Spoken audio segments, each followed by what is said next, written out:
So a topping tail, you get a large wick, and then you get a bearish engulfing candle away from it, right? That is a topping tail. All right, matching low.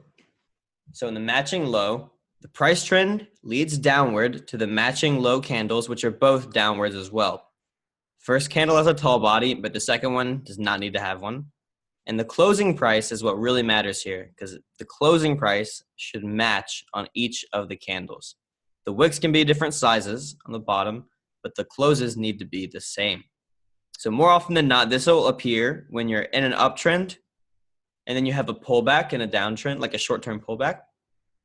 And then after this, you get some sort of bullish engulfing above it. That's going to be a buy setup. So you'll typically have a leg up, a short-term leg down, a matching low, and then an engulfing setup. You buy on, stop below the matching low. Kind of like the BCI, typically use this to add in an already existing position, right? I don't see this one that often, unlike the others, but it's still one that's pretty good.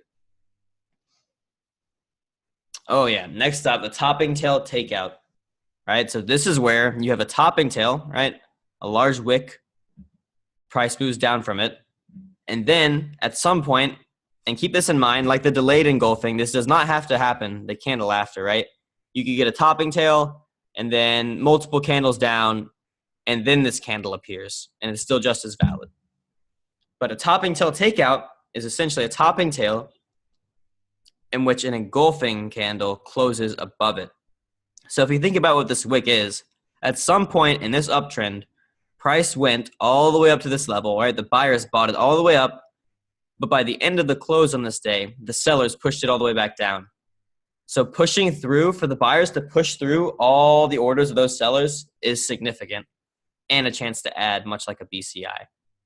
However, unlike the BCI, the stop does not go below the down candle. It goes below the buy candle that pushed us through the wick, right? That's the significance here. Okay. So we've got topping tail, which is a short entry, and then a topping tail takeout, which is taking out that short entry. This would also be similar to the stop loss for a topping tail takeout, right? You can flip long. And then the reverse of this is true, bottoming tail takeout as well.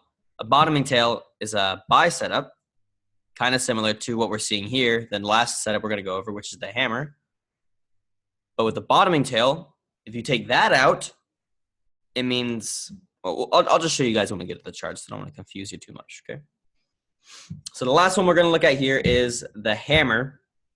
And with the hammer, we have a small body with a long lower wick and no upper wick, okay?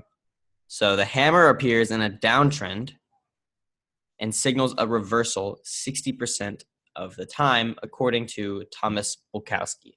And most of these, a few of these setups you're seeing are from Thomas Bulkowski, and they all have above 50% win rate, meaning they're better than using just random analysis, right? And that's what we're going for here. We want some sort of edge, right? So that's going to do it for candle setups. If you guys need to pause and go look at these, definitely want to do that before I head over to the charts, where we'll see if we can recognize some of these, all right? I'll see you guys there.